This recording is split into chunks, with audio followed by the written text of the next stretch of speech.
오늘 우리에게 주시는 말씀은 누가복음 12장 49절로 56절 말씀, 그리고 히브리서 11장 29절로 12장 2절 말씀입니다. 먼저 누가복음 말씀 봉독하겠습니다. 내가 불을 땅에 던지러 왔노니 이 불이 이미 붙었으면 내가 무엇을 원하리요? 나는 받을 세례가 있으니 그것이 이루어지기까지 나의 답답함이 어떠하겠느냐? 내가 세상에 화평을 주려고 온 줄로 아느냐? 내가 너희에게 이르노니 아니라 도리어 분쟁하게 하려 함이로라. 이후부터 한 집에 5사람이 있어 분쟁하되 셋이 둘과 둘이 셋과 하리니 아버지가 아들과 아들이 아버지와 어머니가 딸과 딸이 어머니와 시어머니가 며느리와 며느리가 시어머니와 분쟁하리라 하시니라. 또 무리에게 이르시되 너희가 구름이 서쪽에서 있는 것을 보면 곧 말하기를 소나기가 오리라 하나니 과연 그러하고 남풍이 부는 것을 보면 말하기를 심히 더우리라 하나니 과연 그러하니라. 외식하는 자여 너희가 천지의 기상은 분간할 줄 알면서 어찌 이 시대는 분간하지 못하느냐. 아멘. 이어서 히브리서 말씀입니다. 믿음으로 그들은 홍해를 육지같이 건넜으나 애굽 사람들은 이것을 시험하다가 빠져 죽었으며 믿음으로 7일 동안 여리고를 도니 성이 무너졌으며 믿음으로 기생 라합은 정탐꾼을 평안히 영접하였으므로 순종하지 아니한 자와 함께 멸망하지 아니하였도다. 내가 무슨 말을 더하리요?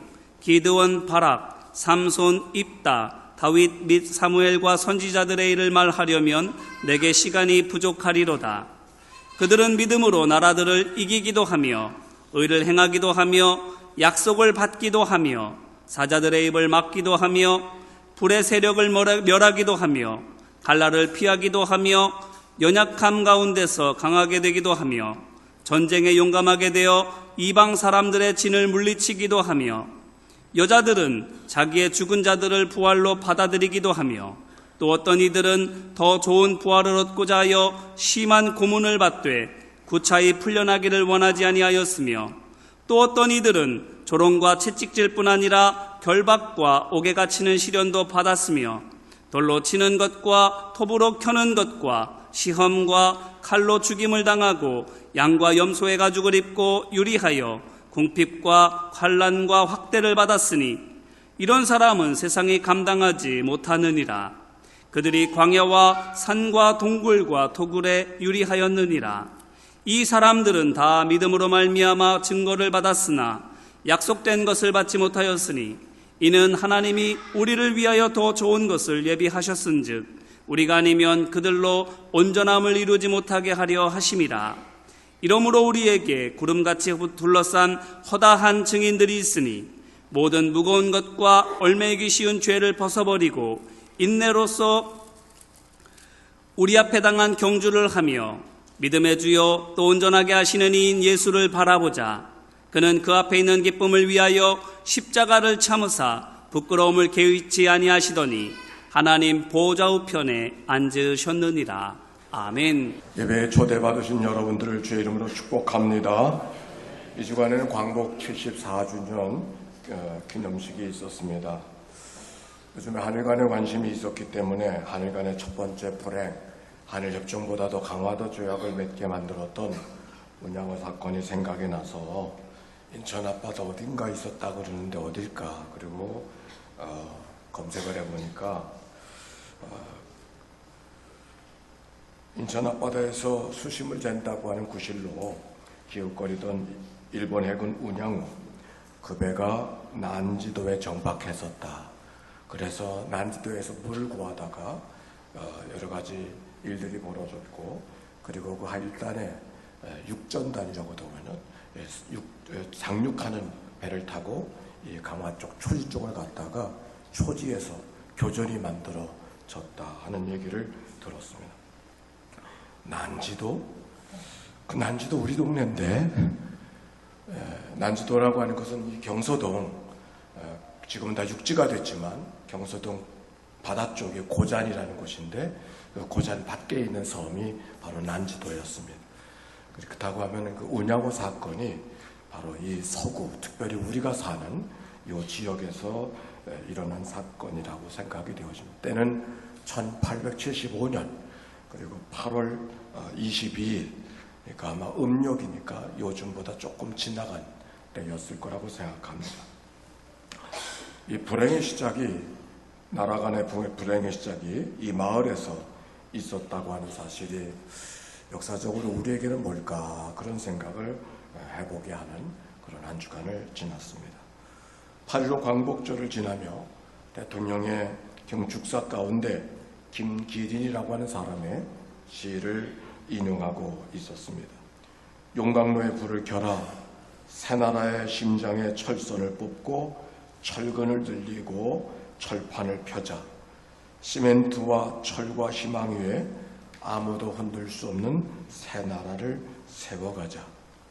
지금 우리는 세계 6대 제조 강국이요, 세계 6대 수출 강국에 당당한 경제력을 갖추게 되었고, 국민소득 3만 불 시대를 열었고, 문화의 국가도 꿈도 이뤄가고 있지만 아무도 흔들 수 없는 나라를 아직 이루지 못했다 하면서 이제는 대양 세력과 대륙 세력과 해양 세력의 다리가 되어지는 그런 나라, 남북이 평화 경제를 만들어가는 그런 나라가 되어져서 아무도 흔들 수 없는 나라를 세워가자, 그렇게 경축사에 인용하고 있습니다. 그 말을 들어가면서 제게는, 그래, 아무도 흔들 수 없는 나라, 우리들의 믿음의 생활이 누구도 흔들 수 없는 나라, 흔들 수 없는 신앙, 아니 흔들고 싶어도 흔들리지 않는 그런 신앙, 그렇게 살아갈 수는 없을까, 그런 생각을 하게 되어졌습니다. 오늘 성경으로 나아가겠습니다. 우리 함께 49절에 있는 말씀, 12장 49절 말씀 같이 한번 읽어볼까요? 시작. 내가 불을 땅에 던지러 왔노니 이 불이 붙었으면 내가 무엇을 원하리요. 그랬어요. 내가 불을 땅에 던지러 왔노니 이 불이 붙었으면 내가 무엇을 원하리요. 불을 지르러 왔다. 주님이 그렇게 말씀하십니다. 아니, 불을 끄셔야지 불을 지르시다니, 이런 생각 안 듭니까? 더군다나 이렇게 말합니다. 불이 붙었으면, 이미 불이 붙었으면 내가 바랄 게 없겠다, 그러고 말씀하고 있는 게 오늘 성경의 말씀입니다. 더욱이 51절에는 이렇게 말합니다. 같이 한번 읽어볼까요? 51절 시작. 내가 세상에 화평을 주려고 온 줄로 아느냐? 내가 너에게 이르노니 아니라 도리어 분쟁하게 하라. 이건 또 무슨 말인가? 우리는 다 주님 앞에 화평의 도구로 주님이 우리 가운데 평안을 주기를 원하시는 분으로 기대하고 오늘도 그렇게 하나님 앞에 왔을 것인데, 내가 너희들이 평화를 주러 온 줄로 생각하느냐? 그렇게 생각하지 말아라. 분쟁을 주려고 왔다, 그렇게 말씀하십니다. 그 분쟁도 보통 분쟁이 아닙니다. 아버지와 아들이 아버지에게, 어머니가 딸이 어머니에게, 시어머니가 며느리에게, 며느리가 시어머니에게.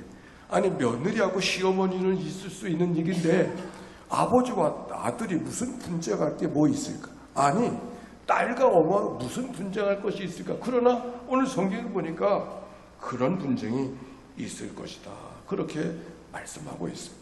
와, 이 세상에 이걸 어떻게 하죠? 이 말씀을 준비하면서 지난 주일날 대화했던 우리 세 가족, 오늘도 오셨을 거예요. 그 가족이 했던 얘기가 기억이 나요. 목사님, 요즘 교회 나오니까 참 좋습니다. 얼마나 마음이 평안한지 너무 좋습니다. 교회 나와서 평안하다고 하시는데 여기 성경에 왜 불지르러 하시겠다고, 오히려 화평이 아니라 분쟁하게 하시겠다고 이야기했으니 그 교훈이 오늘 저하고 상담이 필요할 것 같아요. 이거 어떻게 하죠? 우리가 평화라고 하면 팍스 로마나, 즉 가이사가 다스리는 황제의 나라가 되어져서 그런 평화가 로마의 시대 속에 몇백 년간 이렇게 있어 전쟁이 일어나지 않은 것. 근데 그것은 전쟁이 하고 싶지 않아서 전쟁이 아닌 것이 아니라 감히 전쟁할 수 없어서 숨죽이고 살아가는 그런 평화. 그걸 팍스 로마나. 오늘 우리들의 시대는 팍스 아메리카나, 미국이라고 하는 제1국가를 아무도 대항하지 못하는 그런 시대가 냉전 체제 후에 오늘 우리들의 시대가 된 것이죠. 제가 공부하는 모임에 일본 전문가의 한 말을 들었습니다.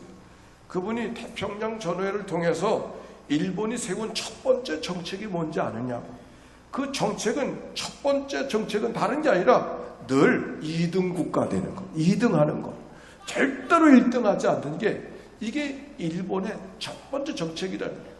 그렇기 때문에 늘 사랑받는 나라가 되어졌다고 하면서 우스갯소리로 그렇게 얘기합니다. 오늘날은 미국과 중국 간의 마찰이 왜 생기는가? 2025 중국 굴기, 대국 굴기 1등 나라가 되려고 하니까 1등이 있는데 1등 하려고 하니까 이건 마찰이 있을 수밖에 없는 거. 결국 오늘 우리들이 살아가는 세상에 있어질 일을 잘 이야기하고 있는 거죠. 이런 강한 자들만이 느끼는 평화, 있는 자들만이 누릴 수 있는 평화, 가진 자들만이 함께할 수 있는 평화, 이것이 박스 로마나 박스 아메리카나, 이게 정말 하나님이 원하시는 평화일까? 하나님이 원하시는 일일까? 이런 평화를 승리주의라 그래요. 이 땅에 고난과 아픔이라는 건 있을 수가 없어요. 늘 노래 부를 일만 있는 거, 이거 승리주의의 평화. 그런데 성경은 이렇게 말합니다. 이사야서 11장 6절과 7절의 말씀입니다. 그때 이리가 어린 양과 함께 살며 표범이 어린 염소와 함께 누우며 송아지와 어린 사자와 살찐 짐승이 함께 있어 한 어린아이에게 끌리며 암소와 곰이 함께 먹으며 사자가 소처럼 풀을 뜯어먹으며 젖먹이가 독사의 구멍에 장난을 하며 젖된 아이가 독사의 굴에 손을 넣을 것이라. 아니 어찌 이리가 양과 함께 표범이 염소와 함께 사자가 송아지와 함께 있을 수 있는가? 그러나 그럴 수 있는 세상이 하나님이 허락하시는 평화라고 이야기하는 것이지. 강한 자들만이, 사자떼들만이, 곰들만이, 표범들만이 누릴 수 있는 평화가 아니라 염소도 어린 양도 어린 송아지도 함께 누릴 수 있는 평화, 이게 하나님이 원하시는 평화. 마틴 루터 킹 목사님의 연설을 기억합니다. 나에게는 꿈이 있습니다.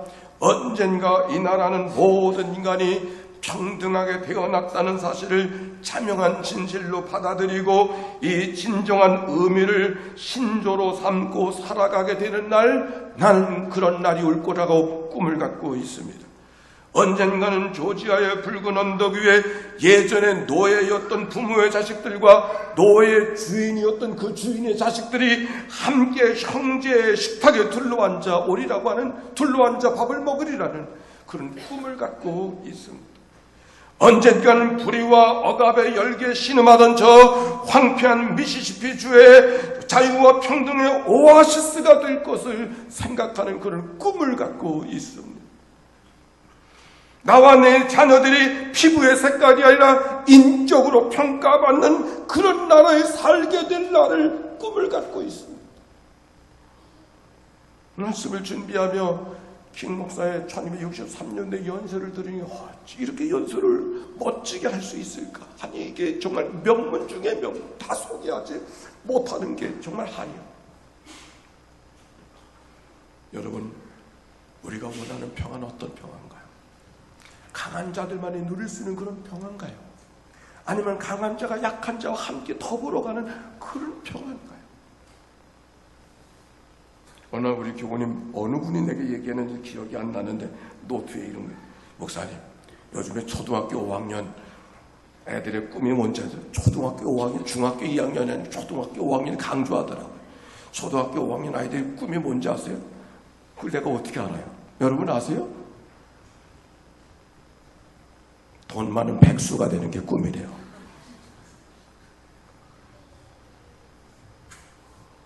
고미숙이라고 하는 공부에 다른 호모 쿵푸스, 그의 책 가운데 아무 이유 없는 맹목의 질주라고 하는 표현을 그가 쓰고 있습니다.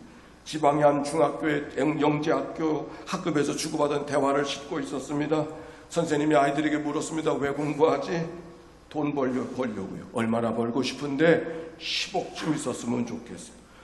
지금도 잘 사는데 왜 그 돈이 필요해? 예전엔 가난하게 사니까 대학 가서 고시를 보고 좋은 회사에 취직하는 거 말고는 먹을 방법이 없어서 그렇게 돈 벌려고 애를 썼지만 지금은 다 잘 살고 있는데 뭐 돈을 더 뭘 필요해?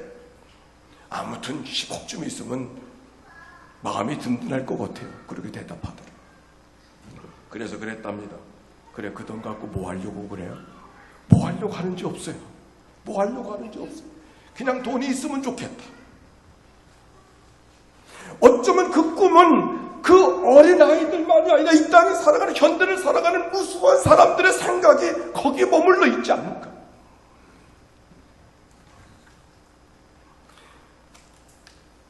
왜 공부해야 되는지, 왜 노력해야 되는지, 왜 오늘을 살아가야 되는지 이유도 묻지 않고 함께 한 방향으로 달려가는 욕망의 질주. 오늘 우리가 꿈꾸고 구하는 평안은 어디에 있는가?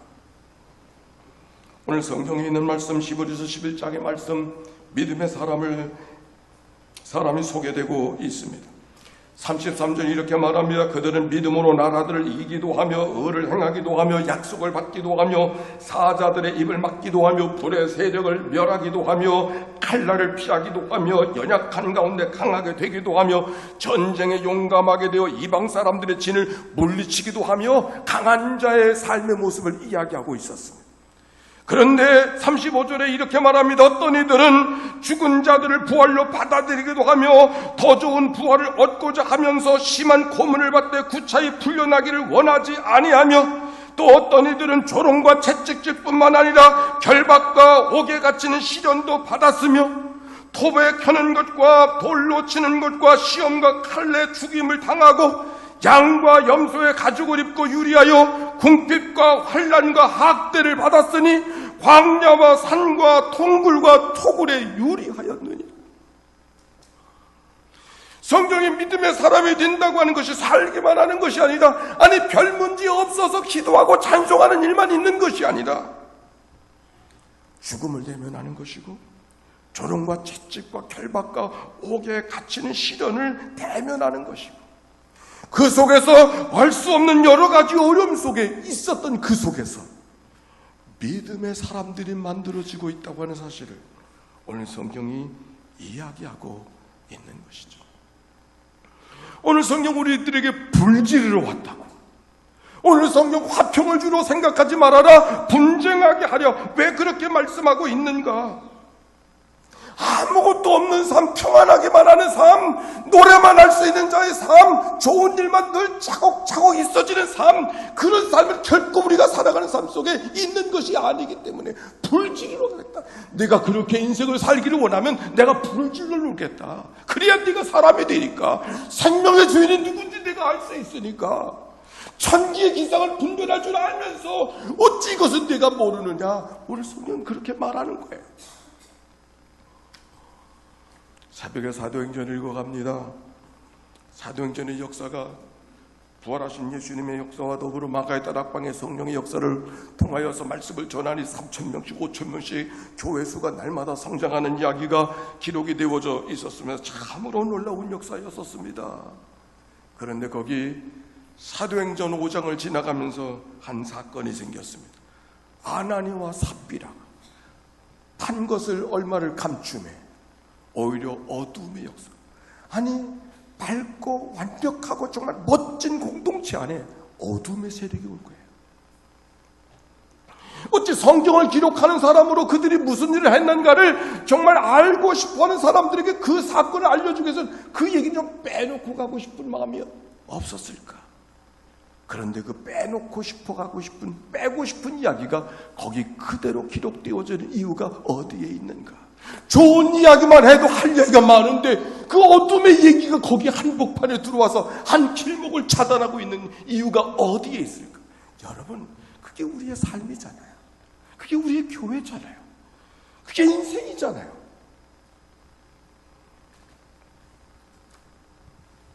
우리가 어떤 일이 있는가는 그렇게 큰 문제가 아니에요. 그게 큰 문제죠. 그러나 더 큰 문제가 있는 거예요. 그걸 어떻게 반응하고 어떻게 다루어가고 어떻게 이겨낼 수 있는가. 오늘 성경은 우리에게 그것을 말씀하고 있는 거예요. 저는 요사이 관심하고 있는 것은 우리에게도 어둠의 이야기가 있잖아요. 우리가 상처받았다고 말하고 있잖아요. 어떻게 이 문제를 해결할 수 있을까? 혹자는 이렇게 말해요. 세월의 이야기라고. 그럴지도 모르죠. 세월이 가면 잊을 수 있는 거 아니냐고. 그럴지도 모르죠. 그러나 잊고 싶어서 잊을 수 있다고 하면 뭐 문제겠어요? 세월이 가서 잊을 수 있는 이야기는 뭐 문제겠어요? 누군가가 이렇게 말해요. 왜 자꾸 생각이 나는지, 잊어버려야 되는데 왜 자꾸 기억나는지. 트라우마. 그래서 그것이 나를 힘들게 하고, 나만 힘들게 하면 차라리 괜찮을 것 같아. 힘들게 한 나 때문에 또 다른 사람을 보이지 않게, 힘들게 하는 줄도 모르고 힘들게 하는 일들이 얼마나 우리 가운데, 내 가운데 많이 있는지. 어떻게 해야 될까? 성경은 우리에게 이렇게 가르쳐줘요. 외면하고 산다고 해결되는 것도 아니고, 잊어버린다고 해결되는 것이 아니라 오히려 대면하라고. 오히려 대면하라고. 성경은 어둠을 이기는 방법을 이야기했어요. 우리가 아무리 어둠 속에 있다 할지라도 빛 가운데 드러내기만 하면 어둠을 이길 수 있는 것이라고. 드러낸다고 하는 말이 뭔가? 있는 것을 있는 대로 정직하게 솔직하게 대면시키는 것. 초대교회 성령의 역사를 읽어볼 수 있었습니다. 하나님의 역사가 그들 가운데 임하고 마가의 다락방에 성령의 역사가 임했을 때 그들이 방언을 말하고 유무상통해서 멋진 공동체를 이루게 되어졌음을 성경이 증언하고 있습니다. 그런데 성경은 그것만 이야기하고 있지 않습니다. 그들이 기도하면서 하나님의 성령을 받게 됐을 첫 번째 일이 뭔가? 지나간 날들의 죄, 지나간 날들의 어둠의 모습을 하나님 앞에 대면시키면서 우리가 어찌할꼬? 하나님의 아들 우리가 나무에 달아 죽였듯이 이걸 어찌할꼬?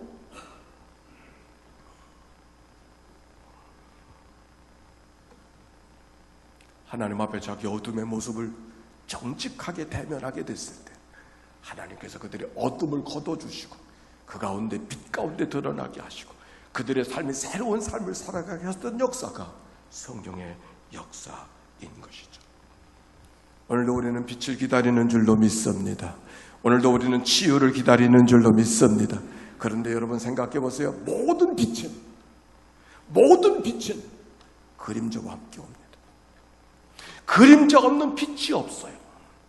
그림자 없는 빛이 없어요. 모든 빛은 그림자와 함께 없어요. 우리는 죽음 없는 부활만을 생각하자면 죽음 없는 부활이 없듯이 연이 하늘로 올라갈 수 있는 것은 바람을 맞닥뜨릴 수 있기 때문에 하늘을 향하여 올라갈 수 있는 거예요.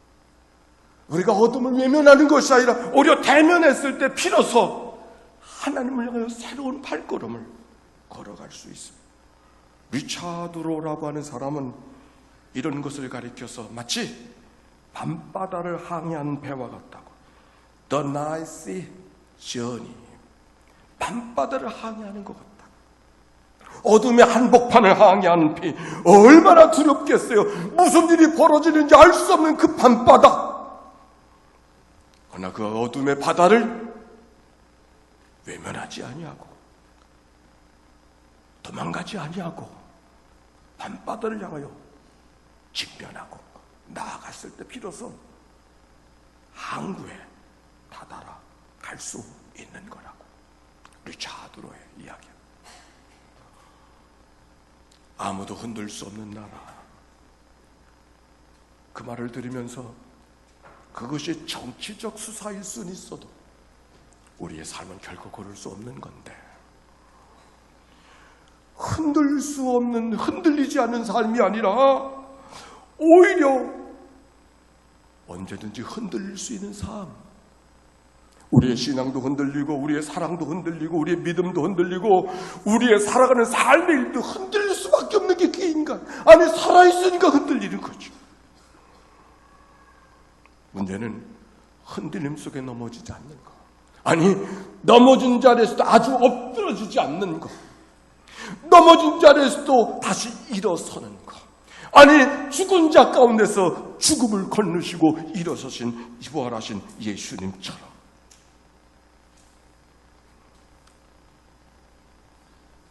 죽음 건너편의 삶이 아니라 죽음과 함께 걸어가는 자의 삶.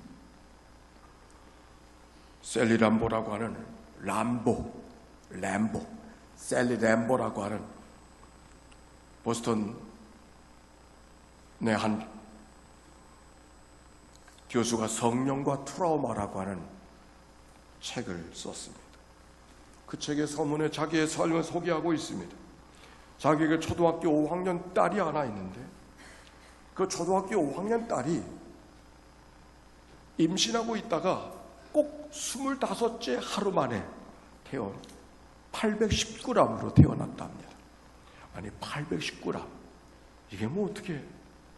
그래서 그 아이를 키우는 동안 5달 동안의 여정을 그가 적고 있었습니다.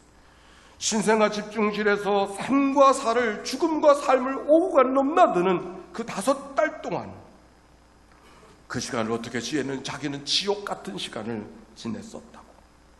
아이를 낳긴 했는데 아이를 위해서 자기 할 수 있는 일이 아무것도 젖을 쓸 수 있나 하늘 수 있나 바라볼 수나 제대로 바라볼 수 있나 아무것도 할 수 있는 일이 없었던 그 5달 동안의 삶. 자기는 살아있다고 하나 살아있는 것이 아니었던 5달이었다고. 사람들이 하나님이 선하게 하실 거야, 하나님이 잘해서 도와주실 거야 이렇게 하는 말, 그렇게 권하는 말, 그렇게 위로한다고 한 말이 제일 듣기 싫었다고. 고통에는 하나님의 뜻이 있는가? 그 말은 저주처럼 들렸다고. 그가 그렇게 이야기했어. 그런데 바로 그때 내 안에 살아가는 것은 아무것도 이상이 없었어도 어린아이를 생각하고는 그것이 트라우마가 되어져서 자기의 삶 모든 생활에 영향력을 주고 있었던 바로 그때 깨달았던 거 하나지. 하나님 어떻게 하면 좋겠느냐고. 하나님이 이럴 수 있느냐고. 할 수 있는 것이 그것밖에 없어서. 그래도 바로 그 시간 할 수 있는 것이 아무것도 없어도 할 수 있는 것이 아무것도 없어서 포기하는 것이 아니라 그때 하나님께 고개를 들 수 있게 해주신 그게 바로 성령님이셨다고. 아무것도 할 수 없기 때문에 눈물만 흘리고 있는 것이 아니라 바로 그 시간 주님을 향하여 고개를 들 수 있게 하신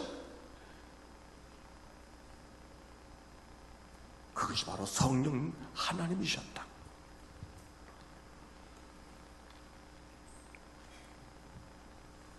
그러면서 그가 말하는 것은 토요일의 하나님. 토요일의 하나님. 왜 토요일의 하나님이냐면 예수님이 금요일날 십자가 죽으셨잖아요. 그리고 안식구 첫날 주일날 부활하셨잖아요. 죽었지만 아직 부활하기 전에 부활을 기대하지만 부활의 역사는 경험해보지 못한 채 죽은 자 가운데 죽음 한복판에 머물러 있던 자리에서 시작되어졌지만 아직 완성되지 않은 바로 그 자리 속에서 죽음 다음에 얻어진 그 삶이 아니라 죽음 한복판에 바로 거기에서 살아계신 하나님, 그 하나님을 발견할 수 있었다고 하는 것이 얼마나 소중한지. 그리고 우리들에게 토요일의 하나님을 이야기하고 있는 거예요. 그가 이렇게 말했습니다. 성경에 수많은 약속이 있습니다. 내가 너희들과 함께하리라. 내가 너희를 도와주리라. 내가 너희를 가르치고 생각나게 하리라. 왜 그렇게 말씀하셨는가? 우리가 아직 죽음 속에 있기 때문에 그렇게 말씀하신다는 거죠. 이미 죽음의 문제를 해결하고 부활의 삶 그것뿐이라면 굳이 함께 하신다고 약속할 필요도 없죠. 굳이 내가 너희들과 도와주겠다고 말할 필요도 없죠.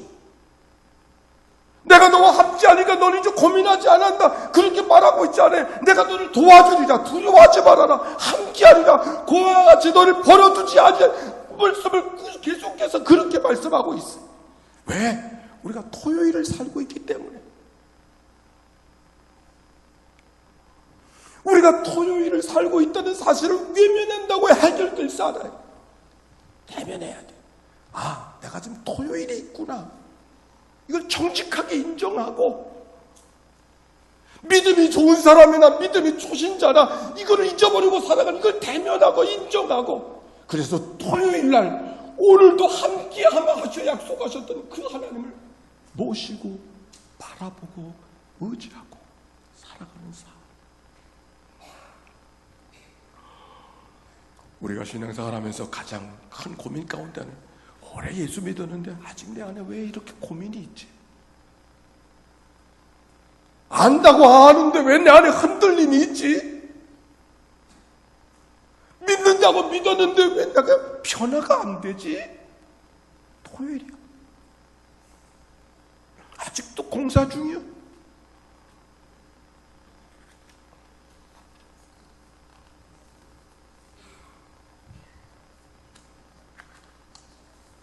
어떤 일이 우리에게 벌어졌는가 보다 더 중요한 것은 그 사건 앞에 어떻게 반응하는가, 그게 더 중요하다고 이야기하고 있지요.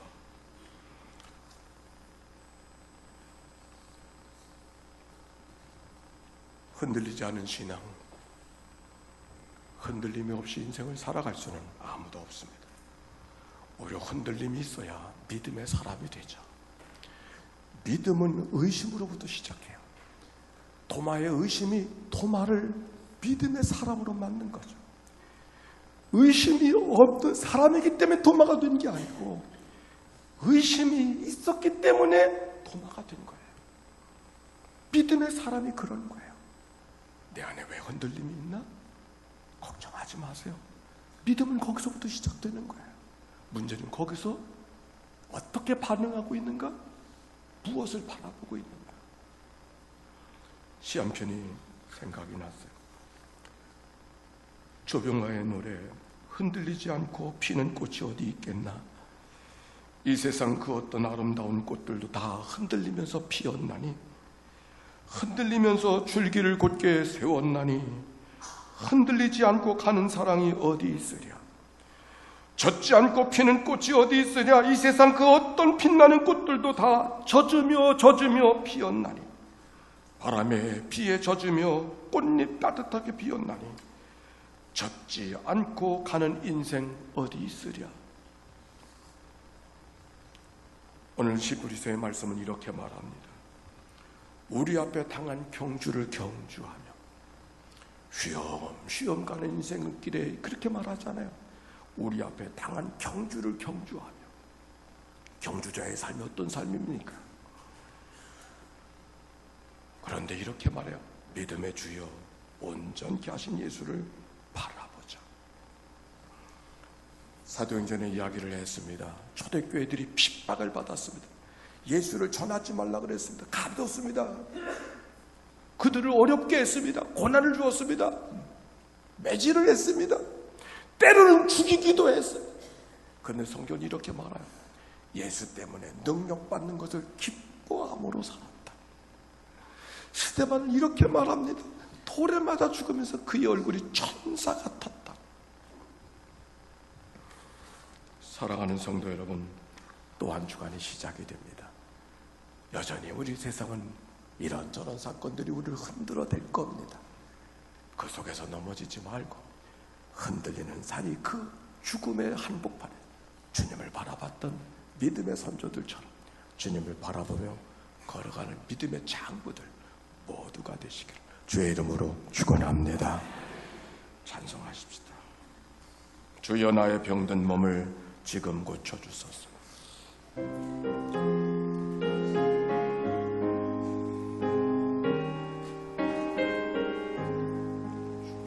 주여 나의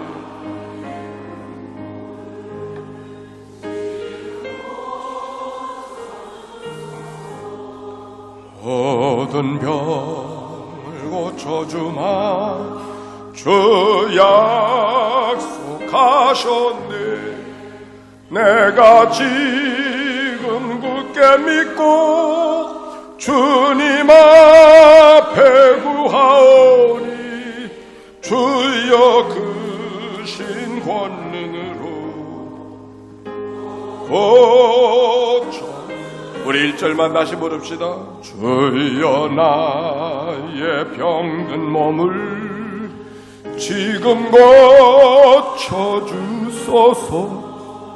모든 병을 고쳐주시어 주 약속하셨네.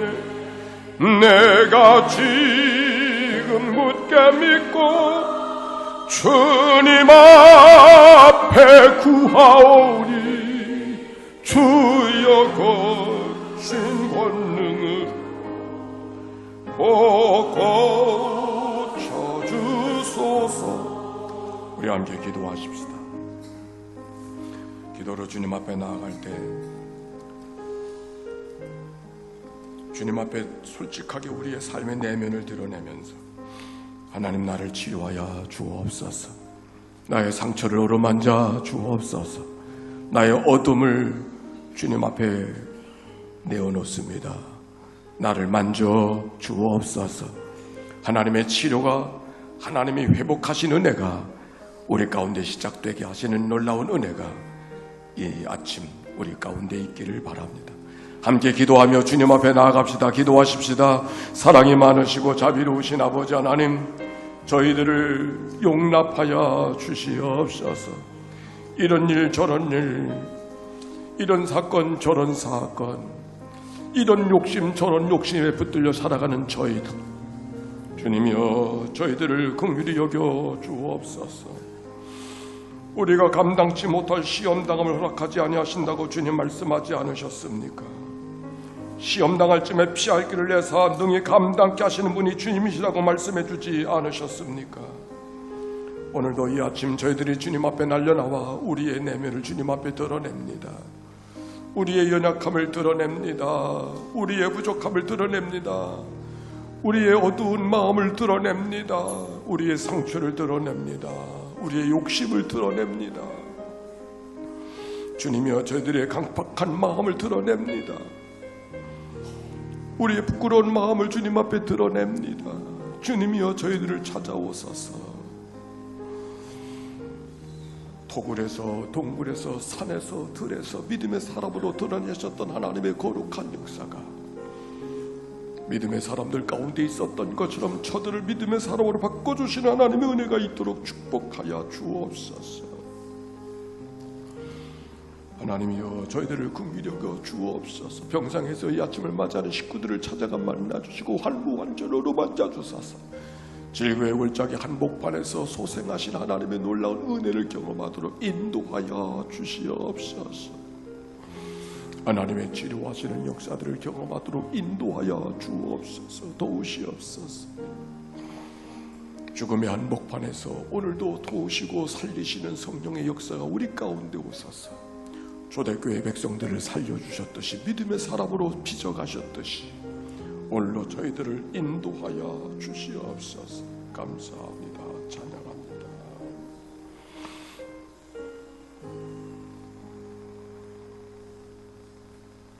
주님의 치료를 구하며 하나님 앞에 고개를 숙인 사랑하는 백성들, 주님이여 저들을 긍휼히 여겨 주시옵소서. 환난 날에 나를 부르라. 내가 너를 건지리니 네가 나를 영화롭게 하리로다. 이런저런 일들이 우리가 있다고 실망하지 말게 하여 주시옵시고 그 속에서 하나님이 어디 계신가를 발견하고 그분께 고개를 드는 저희들 되게 해 주시옵소서. 어둠을 바라보던 우리의 시선을 예수를 바라보게 해 주옵소서. 상처받은 자리가 오히려 은혜의 흔적이 되도록 축복하여 주시옵소서. 드러난 어둠마다 다 빛의 역사로 만들어주시는 분이 주님이신 줄로 믿습니다. 주님 저들을 인도하여 주시옵소서. 감당할 수 없는 사건들 때문에 눈물을 흘리고 입술로 삼킨 가슴에 삼킨 기도를 안고 있는 이들을 주님 찾아가 만나 주시옵소서. 오늘도 하나님의 나를 사랑하시고 내 삶을 빚어가시는 분인 것을 기억하면서 히브리의 믿음의 장부들처럼 믿음의 장부로 저들의 삶을 살아가도록 축복해 주시옵소서.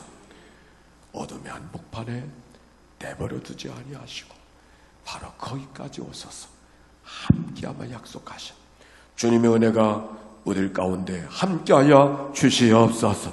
이 말씀으로 또 한 주간 장부의 삶을 살아가는 하나님의 백성들 되게 하여 주옵소서. 예수님의 이름으로 기도하옵나이다.